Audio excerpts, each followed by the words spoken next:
is what Bhante's job is. Bhante is bringing this. And much the same way as Ashoka sent emissaries to different countries, including Sri Lanka, to spread the word of the Buddha. Bhante is really doing that in Northeast Indiana, and he's got some real challenges ahead of him because we don't understand a lot. We certainly can't do all the chanting and so forth. But he has a great personality, and people love him, and I hope you all love him as much as we do. So a couple of the challenges that we have is Northeast Indiana is not the wealthiest area in the world. So a lot of the Westerners, when you don't have a lot of money, you learn to be careful with your money, and you really count your pennies, and you may not be very good at dana. We have to increase our willingness to give, and that's something that we're not used to. So that is a challenge for us. Another challenge is that in our Western world, if you don't know a lot about Buddhism, you might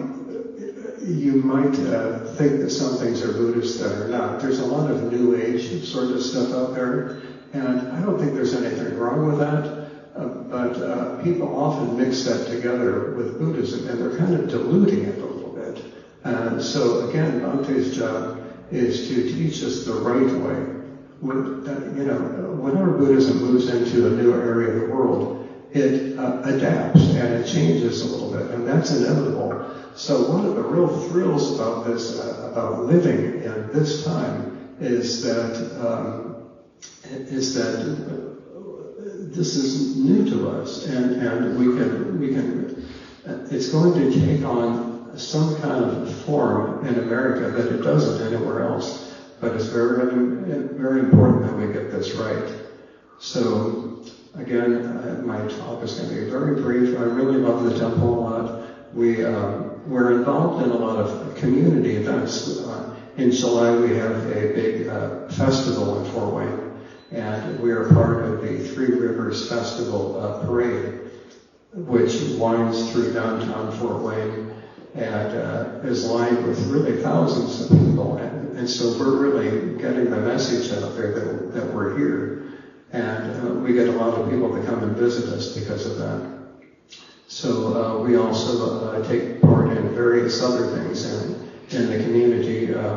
We have donated time to the rescue mission, which is a men's and women's shelter for people that are addicted to alcohol and drugs and like that. So we've donated some time to that. We also are involved in the interfaith Thanksgiving celebration. So we're out there, and people are very slowly getting to know us, and that's really just a wonderful thing. So I hope that you appreciate the work that Bhante is doing in our area. He's really faced with much more of a challenge there, maybe, than what he is here. So again, we love Bhante, we love our temple, and we hope you can come and visit us in Northeast Indiana. It's not the most exciting place in the world, but we have a wonderful temple. So we've recently gotten some wonderful statuary that we're putting out. A difference between the temple here and in Indiana is that we have 6 acres, and we have a lot of room to spread out. We have some meditation kutis which we're working to complete, and we hope to begin some retreats there.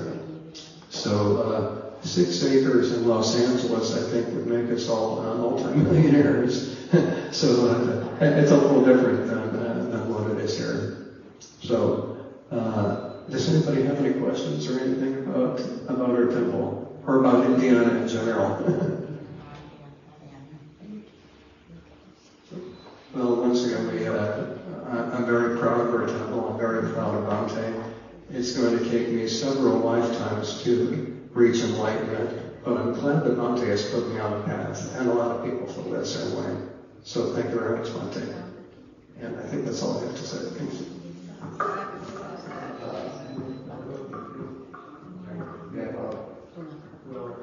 Yeah. and so on. I really appreciate Bhante for being patient with us too, because again, in the West, we're not used to all the chanting. We're not used to that whole aspect, and I've gotten used to the programs that we have, but very often